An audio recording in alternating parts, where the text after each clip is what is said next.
Jemaat Tuhan yang dikasih Tuhan, mari kita satu dalam doa. Saatnya kami dengar firman-Mu, Tuhan, memberkati kami, menguduskan kami dan melayakkan kami untuk mendengar dan memberitakan firman. Biarlah firman ini menjadi berkat bagi kami. Dalam nama Yesus. Amin. Jemaat Tuhan yang dikasih Tuhan, saya ingin menyampaikan firman Allah tentang jangan khawatir. Dalam Matius pasal 6 ayat 31 sampai 34. Demikian firman Allah. Sebab itu janganlah kamu khawatir dan berkata, apakah yang akan kami makan? Apakah yang akan kami minum? Apakah yang akan kami pakai? Semua itu dicari bangsa-bangsa yang tidak mengenal Allah. Akan tetapi Bapamu yang di surga tahu bahwa kamu memerlukan semuanya itu. Tetapi carilah dahulu kerajaan Allah dan kebenarannya, maka semuanya itu akan ditambahkan kepadamu. Sebab itu janganlah kamu khawatir akan hari besok, karena hari besok mempunyai kesusahannya sendiri. Kesusahan sehari cukuplah untuk sehari. Saya ingin sampaikan tentang jangan khawatir, menjadi sebuah pertanyaan, apakah khotbah ini relevan untuk keadaan seperti ini? Saya ingin sampaikan bahwa sangat relevan khotbah ini. Mengapa? Karena untuk mengerti tentang kekhawatiran, manusia harus ada dalam satu keadaan yang namanya krisis. Krisis ekonomi membuat manusia mengerti apa itu khawatir. Sebenarnya apa sih kekhawatiran itu? Kekhawatiran itu, saudara yang kekasih dalam Tuhan, adalah produk imajinasi yang berlebih-lebihan dari cara berpikir kita. Allah berikan kita punya kemampuan berimajinasi. Tetapi dalam berimajinasi seringkali kita berlebih-lebihan. Sehingga kekhawatiran itu sama seperti ilusi yang bisa menakut-nakuti hidup kita. Ya. Yang menjadi sebuah pertanyaan bagi kita, apakah yang kita khawatirkan selalu terjadi dalam hidup kita? Apakah yang kita khawatirkan selalu terjadi dalam hidup kita? Jawabannya bisa terjadi, bisa tidak. Artinya tidak bisa dijamin apa yang Anda khawatirkan itu pasti terjadi dalam hidup Anda. Bisa iya, bisa tidak. Nah, saudara yang kasih dalam Tuhan, yang ingin saya sampaikan, kenapa manusia cenderung dikendalikan oleh kekhawatiran? Mengapa manusia cenderung dikendalikan oleh kekhawatiran? Ada 3 bagian penting yang perlu kita tahu. Yang pertama, karena manusia tahu bahwa hidup ini tidak pasti. Manusia mengerti bahwa hidup ini tidak pasti. Dan saudara, karena hidup ini tidak pasti, maka itu yang membuat manusia jadi dikendalikan oleh kekhawatiran. Ada 2 hal yang pasti dalam hidup ini. Yang pasti dalam hidup ini yaitu kematian. Pasti saudara dan saya akan mengalaminya. Cuma berbeda jenisnya. Dalam konteks kekinian, semua orang yang mati pada saat ini selalu diikut sertakan, dilibatkan dan dikait-kaitkan dengan COVID-19. Karena memang ada dalam COVID, dalam wabah ini. Jadi yang pasti adalah kematian. Yang kedua, yang pasti adalah ketidakpastian. Saudara-saudara, karena yang pasti adalah kematian dan yang pasti adalah ketidakpastian, maka sebagai orang percaya, supaya kita tidak khawatir dalam hidup ini, supaya kita tidak dikendalikan oleh kekhawatiran, karena kita tahu bahwa hidup ini tidak ada kepastian, maka kita harus berada dalam kepastian. Apa yang membuat kita adalah pasti? Yang pasti adalah firman Allah. Yang pasti adalah yang Yesus sampaikan. Tetapi carilah dahulu kerajaan Allah dan kebenarannya, karena semuanya akan ditambahkan. Itu yang pasti dan teruji. Sampai saat ini saya ingin sampaikan begini.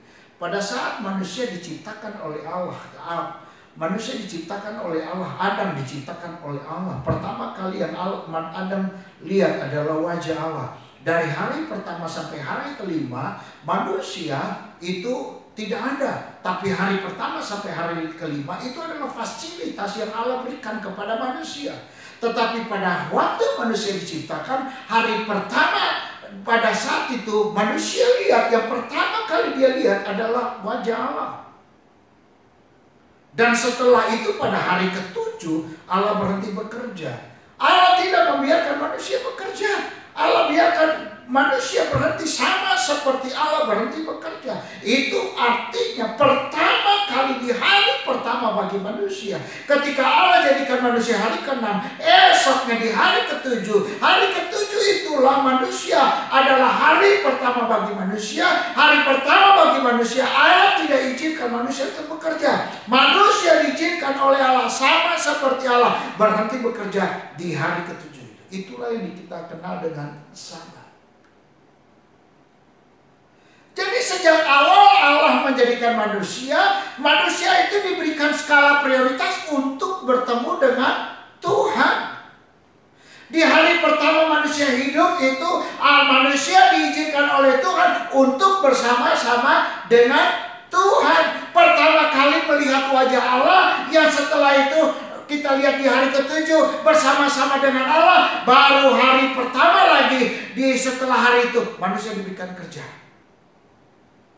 Artinya saudara yang kekasih dalam Tuhan, sejak awal manusia diajak oleh Allah untuk mengerti, untuk mencari Tuhan. Kenapa manusia berlebih-lebihan? Kenapa manusia seringkali mengalami kekhawatiran, dikendalikan oleh kekhawatiran? Karena hidup ini tidak ada yang pasti. Yang pasti hanya kematian dan ketidakpastian. Jadi karena kita tahu bahwa kita berada di dalam kehidupan yang ketidakpastian, maka kita harus ada di dalam kepastian. Di mana di dalam kepastian itu? Bersama dengan Tuhan. Saudara yang di rumah tetap beribadah, mendengarkan firman Allah. Yang kedua, mengapa manusia seringkali dikendalikan oleh kekhawatiran? Karena manusia diperhadapkan dengan realitas hidup. Di dalam ayat yang ke-34 dibilang, sebab itu janganlah kamu khawatir akan hari besok, karena hari besok mempunyai kesusahan sendiri. Kesusahan sehari cukuplah untuk sehari. Artinya ayat ini menjelaskan Yesus memberikan sebuah fakta realitas hidup. Fakta realitas hidup bahwa hidup ini memiliki kesusahannya sendiri. Hari ini punya kesusahan. Di bulan Januari Anda punya kesusahan. Di bulan Februari Anda punya kesusahan. Di bulan Maret Anda punya kesusahan. Di bulan April Anda punya kesusahan. Di bulan Mei Anda punya kesusahan. Hari ini bulan Juni punya kesusahan. Besok pun punya kesusahan. Itu fakta. Itu realitas hidup. Itu yang membuat manusia seringkali dikendalikan kekhawatiran, karena manusia diperhadapkan dengan realitas hidup atau fakta. Yang menjadi pertanyaan bagi kita, apakah Allah bisa membawa kita kepada Allah bisa memberikan dispensasi kepada kita untuk kita berada di realitas fakta, berada di realitas hidup? Saya katakan bisa. Di dalam perenungan firman Allah, Elia berada di realitas fakta. Faktanya orang di sekitarnya dalam kelaparan 3,5 tahun. Tetapi Allah perintahkan kepada Elia untuk pergi ke sungai Kerit. Dan Elia minum dari sungai Kerit itu. Nanti ada burung gagak yang berikan daging kepada Elia. Padahal biasanya burung gagak tidak akan pernah menyisakan makanan. Dia akan makan semuanya. Tetapi kita bisa melihat burung gagak yang di dalam kitab Imamat itu adalah sesuatu yang tidak baik. Tetapi burung gagak itulah yang memberi makan Elia. Elia bisa minum dari sungai Kerit, bisa makan dari burung gagak. Itu berada di atas fakta. Faktanya orang di sekitarnya dalam kelaparan. Realitas hidupnya orang di sekitar ada dalam kelaparan. Tetapi Allah bisa membawa kepada Elia berada di atas realitas hidup, memberikan dispensasi fakta di atas fakta yang sesungguhnya. Dan Allah pelihara Elia di sana. Saudara yang kekasih dalam Tuhan, mengapa manusia seringkali dikendalikan oleh kekhawatiran? Karena manusia selalu diperhadapkan dengan fakta.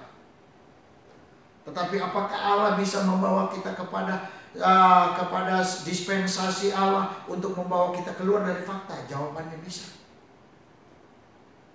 Elia Tuhan pelihara, itu juga bisa menjadi pemeliharaan Tuhan bagi saudara dan saya di tengah pandemi ini. Kita sudah lewati bulan Maret, kita sudah lewati bulan April, kita sudah lewati bulan Mei, dan sekarang kita masuk bulan Juni. Apakah Allah tidak pelihara? Allah pelihara. Kita berada di dalam realitas hidup, tetapi pemeliharaan Tuhan tetap ada dalam kehidupan kita. Yang ketiga, mengapa manusia seringkali dikendalikan oleh kekhawatiran? Karena era sekarang adalah era informasi. Tidak ada yang tidak bisa diberikan informasi. Semuanya sudah jelas. Zaman sekarang ini semua ada Facebook, ada YouTube, ada WhatsApp, ada apa lagi? Ada Instagram dan lain sebagainya. Semua era informasi. Apakah salah kita berada di era ini? Jawabannya tidak salah. Dan kita harus hidup di dalam era seperti ini, di zaman ini. Tetapi saudara yang dikasih dalam Tuhan, tidak semua informasi kita bisa terima. Dan tidak semua informasi memberikan kita kebangunan rohani. Dan terkadang informasi itu memperbesar potensi kekhawatiran.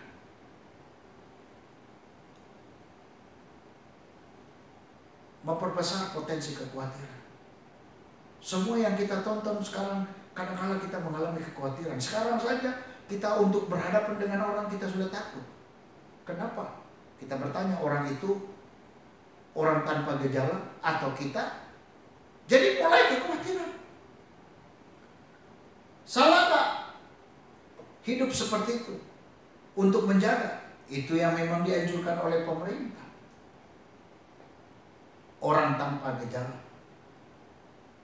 Tetapi menjadi persoalan dalam hidup kita, seringkali informasi yang kita terima bukan memberi kita kekuatan, tapi justru informasi membuat kita semakin tinggi di dalam potensi kekhawatiran.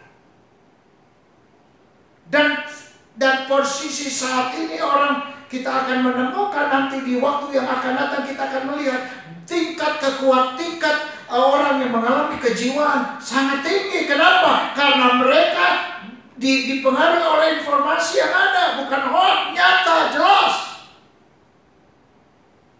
Tetapi informasi yang mereka terima bukan memberikan mereka kuat, justru melemahkan.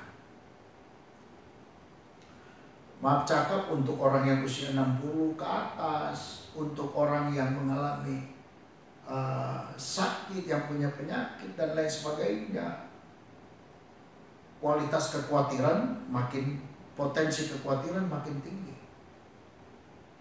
Dengar berita makin tinggi.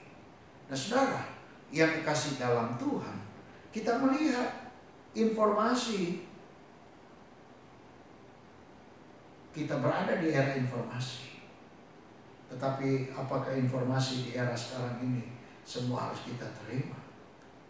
Pertanyaannya, Anda kuat atau tidak? Saudara yang dikasih dalam Tuhan, lihat di dalam perenungan ini, Yesus memberikan ayat 32, semua itu dicari bangsa-bangsa yang tidak mengenal Allah. Harus ada perbedaan antara kita dengan orang yang tidak mengenal Allah. Orang yang tidak mengenal Allah selalu mengalami kekhawatiran. Informasi membuat dia potensi kekhawatiran semakin tinggi. Makanya dikatakan semua itu dicari bangsa-bangsa yang tidak mengenal Allah. Saudara, satu kali dalam cerita firman Allah Yohanes pasal 11, pada saat itu Lazarus mengalami sakit Maka saudara-saudara Lazarus datang kepada Yesus, memberitahukan kepada Yesus bahwa Lazarus mengalami sakit. Maka waktu itu, pada saat itu Yesus bilang bahwa penyakitnya tidak akan membawa kepada kematian. Maka Yesus juga bilang, oleh penyakit itu anak Allah akan dimuliakan. Wah, hati daripada Marta, saudara-saudaranya Lazarus itu senang. Tapi dalam perjalanan tiba-tiba Yesus ngomong kepada para muridnya. Yang Yesus sampaikan kepada para muridnya adalah bahwa Lazarus sekarang sedang tidur. Para murid gak boleh lagi tidur, kalau gitu bisa bangun. Enggak, Yesus sampaikan sebenarnya bahwa Lazarus sudah mati. Terhadap saudara-saudara Lazarus, yaitu kedua perempuan itu yang memberikan kabar kepada Yesus. Yesus bilang bahwa penyakit itu tidak akan membawa kematian. Tetapi kepada para murid, Yesus sampaikan Lazarus sudah mati. Tetapi kepada perempuan itu Yesus sampaikan apa? Bahwa penyakit itu membawa kemuliaan bagi anak Allah. Saudara, waktu Yesus menyampaikan berita ini tentu membangun kepada kedua perempuan itu. Tetapi kepada para murid justru bertanya, apakah bisa? Yesus bilang, kita akan lihat nanti saya akan dibangkitkan. Di era informasi, saudara yang kekasih dalam Tuhan, yang perlu dalam diri kita adalah apakah berita itu membangun atau tidak, menguatkan atau tidak, melemahkan atau tidak. Nah, itu sebabnya saudara, apa yang membuat manusia seringkali dikendalikan oleh kekhawatiran. Pertama, karena hidup ini tidak jelas, tidak pasti. Yang kedua, karena kita berada dalam realitas hidup, berada di atas fakta. Yang ketiga, karena era informasi membuat kita bisa mengalami kekhawatiran. Nah, itu sebabnya kalau kita belajar dari perenungan firman Allah pada pagi hari ini, bagaimana kita mengatasi kekhawatiran. Dalam perenungan ini kita lihat bagaimana kita mengatasi kekhawatiran, supaya hidup kita tidak dikendalikan oleh kekhawatiran. Di dalam ayat 32, semua itu dicari bangsa-bangsa yang tidak mengenal Allah, akan tetapi Bapamu yang di sorga tahu bahwa kamu memerlukan semuanya itu. Saudara yang kekasih dalam Tuhan, manusia tahu bahwa hidup ini tidak pasti. Makanya kita harus berada dalam kepastian. Kepastian itu hanya ada di dalam Yesus Kristus. Pertolongan itu hanya dalam Yesus Kristus. Yesus dahulu, sekarang, sampai selama-lamanya tidak berubah. Yang kedua, kita lihat mengapa manusia seringkali dikendalikan oleh kekhawatiran. Kedua, kita belajar bahwa kita berada dalam fakta hidup, ada dalam realitas hidup. Apakah bisa Allah membawa kita kepada hidup yang di atas realitas? Jawabannya bisa. Elia Tuhan pelihara di Sungai Kerit. Dan yang ketiga, mengapa manusia seringkali dikendalikan oleh kekhawatiran? Karena hidup sekarang ini adalah hidup di mana era informasi.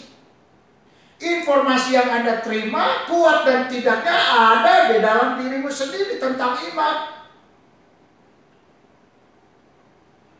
Apakah kita kuat? Kalau kita tidak kuat, justru akan memperbesar kekhawatiran, akan meningkatkan potensi kekhawatiran dalam hidup kita.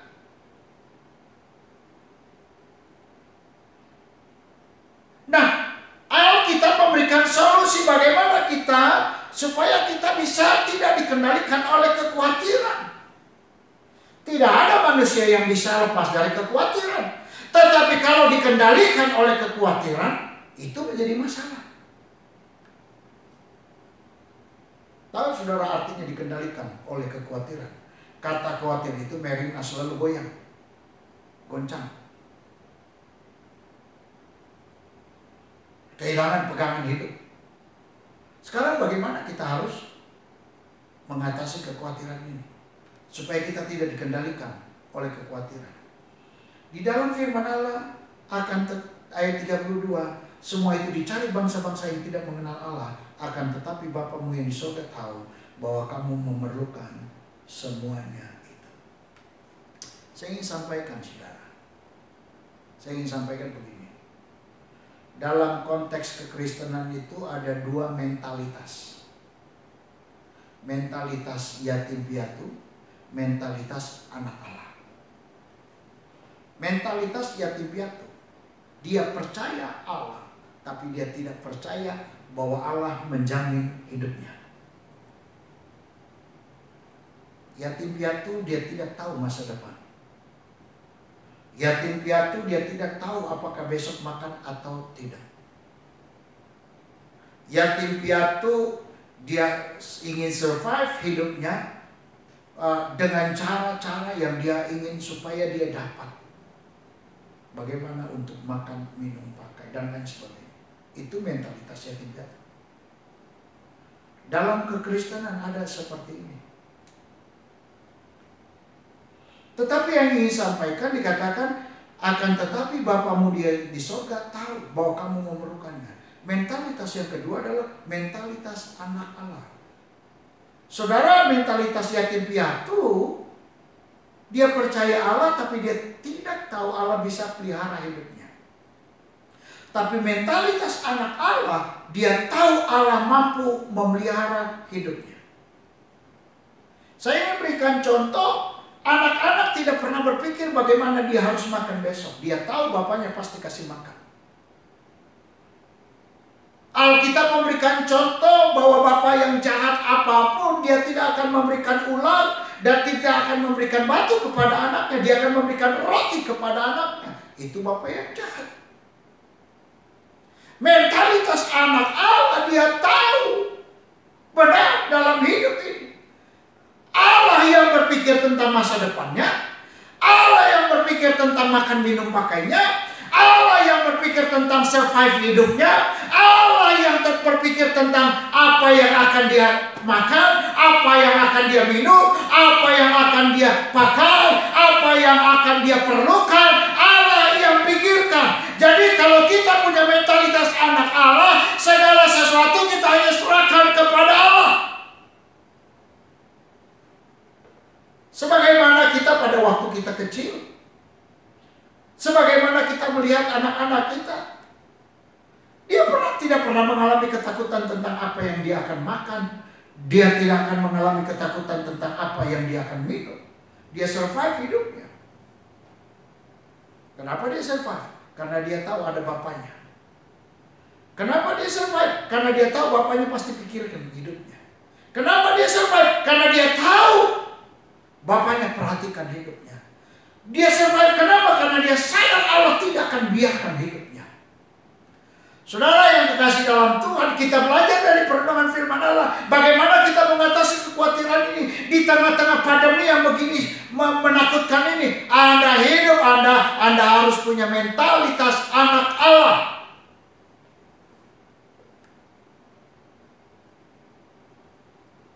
Dia percaya benar, kita percaya bahwa Allah yang kita sembah, Allah yang tidak akan membiarkan kita seperti yatim piatu.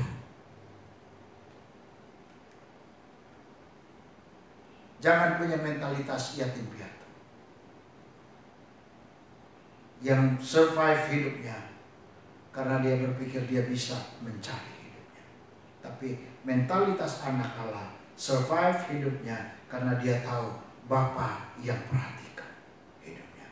Saudara dan saya harus punya mentalitas anak-anak Allah. Karena anak-anak Allah tidak akan tergoncangkan. Elia anak Allah. Lingkungan di mana Elia berada dalam kelaparan, tapi Elia ada dalam pemeliharaan Tuhan. Saudara yang kekasih dalam Tuhan, milikilah mentalitas anak-anak Allah.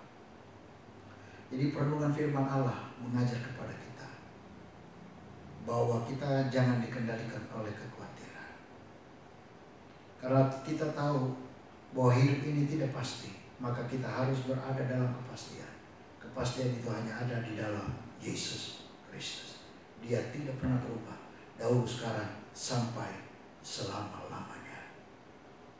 Kita harus juga tahu kenapa manusia seringkali dikendalikan oleh kekhawatiran. Karena kita berada dalam fakta hidup. Apakah Allah bisa membawa kita keluar dari fakta hidup, realitas hidup? Allah bisa. Elia keluar dari fakta hidup. Orang di sekitarnya dalam kelaparan, tetapi Elia dalam pemeliharaan Tuhan. Yang ketiga, mengapa manusia seringkali dikendalikan oleh kekhawatiran hidup? Karena era sekarang adalah era informasi. Tidak semua informasi memberikan kekuatan. Bisa jadi informasi itu mempertinggi potensi kekhawatiran dalam hidupmu. Alkitab bilang iman itu timbul dari pendengaran akan firman Allah. Informasi Anda yang paling kuat adalah firman Allah. Dan bagaimana kita bisa survive untuk bisa mengatasi kekhawatiran? Jangan memiliki mentalitas yatim piatu yang takut akan hidup besok. Tapi milikilah mentalitas anak Allah yang menyerahkan kekhawatiran ini kepada Allah, menyerahkan masa depan ini kepada Allah, menyerahkan hidup ini kepada Allah. Biarlah Allah yang berpikir tentang masa depan kita, Allah yang berpikir tentang makan minum kita, Allah yang berpikir tentang apa yang kita perlukan, Allah yang berpikir. Maka saya percaya ketika kita akan memiliki ini, saya dan saudara akan survive dalam hidup. Biarlah perenungan firman Tuhan membantu kita mengerti. Jangan kamu khawatir tentang apa yang kamu makan, tentang apa yang kamu minum. Itu adalah sebuah contoh. Tetapi di sisi lain, Tuhan juga bisa memberikan kepada kita kepastian. Hanya ada di dalam Yesus Kristus. Carilah dahulu kerajaan Allah dan kebenarannya, maka semuanya akan ditambahkan kepada. Kiranya Tuhan memberkati. Mari kita berdoa.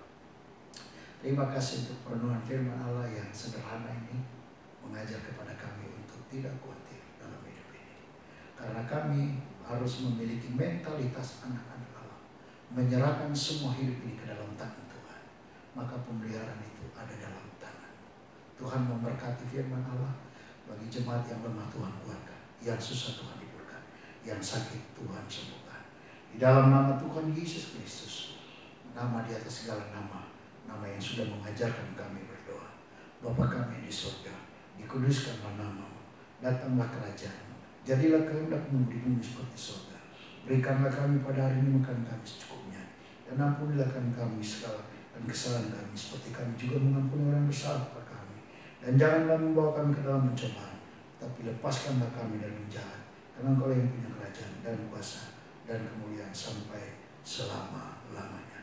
Jemaat yang dikasih Tuhan, arahkanlah hatimu, lakukan firman Tuhan yang kita sudah dengar, dan angkatlah tanganmu serta terimalah berkat Tuhan.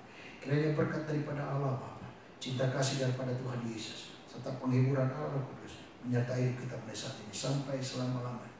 Diberkati engkau dalam keluargamu, diberkati engkau dalam kesehatan, pendidikan anak-anakmu diberkati oleh Tuhan, usaha dan kerjamu diberkati oleh Tuhan, dan biarlah engkau akan menjadi kepala dan bukan ekor, naik dan bukan turun. Di dalam nama Tuhan Yesus Kristus. Haleluya. Amin.